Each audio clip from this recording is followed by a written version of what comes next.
प्रवक्ता ग्रंथ अध्याय 6। बड़ी या छोटी किसी भी बात में अपराध मत करो। मित्र से शत्रु मत बनो। बदनामी से लज्जा और कलंक मिलता है। यही दो मुहे पापी का भाग्य है। सांड की तरह घमंडी मत बनो। कहीं ऐसा ना हो कि वो तुम्हारा विनाश कर दे, तुम्हारे पत्ते खाए, तुम्हारे फल तोड़े और तुमको सूखे पेड़ की तरह छोड़ दे। वासना सबों का विनाश करती और उन्हें उनके शत्रुओं के उपहास का पात्र बनाती है। मित्रता। प्रिय शब्दों से मित्रों की संख्या बढ़ती है और मधुर वाणी से मैत्रीपूर्ण व्यवहार। तुम्हारे परिचित अनेक हों, किंतु तुम्हारा परामर्शदाता सहस्त्रों में से एक। परीक्षा लेने के बाद किसी को मित्र बना लो। उस पर तुरंत विश्वास मत करो। कोई मित्र अवसरवादी होता है, वो विपत्ति के दिन तुम्हारा साथ नहीं देगा। कोई मित्र शत्रु बन जाता है और अलगाव का दोष तुम्हें ही देता है। कोई मित्र तुम्हारे यहां खाता पीता है, किंतु विपत्ति के दिन दिखाई नहीं देता। समृद्धि के दिनों में वो तुम्हारा अंतरंग मित्र बनकर तुम्हारे नौकरों पर रौब जमाता है, किंतु दुर्दिन आते ही वो तुम्हारा शत्रु बनकर तुमसे मुंह फेर लेगा। तुम अपने शत्रुओं से दूर रहो और अपने मित्रों से सावधान। सच्चा मित्र प्रबल सहायक है। जैसे मिल जाता है उसे खजाना प्राप्त है। सच्चा मित्र एक अमूल्य निधि है। उसकी कीमत धन से चुकाई नहीं जा सकती। सच्चा मित्र संजीवनी है। वो प्रभु भक्तों को ही प्राप्त होता है। प्रभु भक्त मित्रता का निर्वाह करता है। वो जैसा है उसका मित्र वैसा ही होगा। प्रज्ञा की प्राप्ति।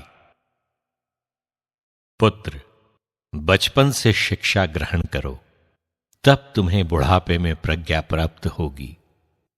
तुम हल चलाने और बोने वाले की तरह प्रज्ञा प्राप्त करने का प्रयत्न करो और उसके अच्छे फलों की प्रतीक्षा करो। तुम्हें कुछ समय तक परिश्रम करना पड़ेगा, किंतु बाद में उसे शीघ्र प्राप्त करोगे। अज्ञानियों के लिए प्रज्ञा बहुत कठिन होती है और नासमझ उसकी साधना में दृढ़ नहीं रहेगा। प्रज्ञा भारी पत्थर की तरह उसकी परीक्षा लेती है और वो उसे फेंक देने में देर नहीं करेगा, क्योंकि प्रज्ञा अपने नाम के अनुरूप कठिन है। बहुत कम लोग उसे देख पाते हैं। पुत्र, मेरी बात मानो, मेरा परामर्श मत ठुकराओ। प्रज्ञा की बेड़ियां अपने पैरों में पहनो और उसका जुआ अपनी गर्दन पर रखो। अपने कंधे झुकाकर उसे धारण करो और उसके बंधनों से मत चिढ़ो। उसको सारे हृदय से अपनाओ और सारी शक्ति से उसका पालन करो। उसकी खोज करो और वो तुमको मिल जाएगी। उसे पाने पर तुम उसे मत जाने दो। अंत में तुम्हें उसमें शांति मिलेगी और वो तुम्हारे लिए आनंद का कारण बनेगी। उसकी बेड़ियां तुम्हारा सुदृढ़ आश्रय बनेगी और उसका जुआ एक महिमामय आभूषण। वो सोने से अलंकृत है और उसके बंधन बैंगनी फीते जैसे हैं।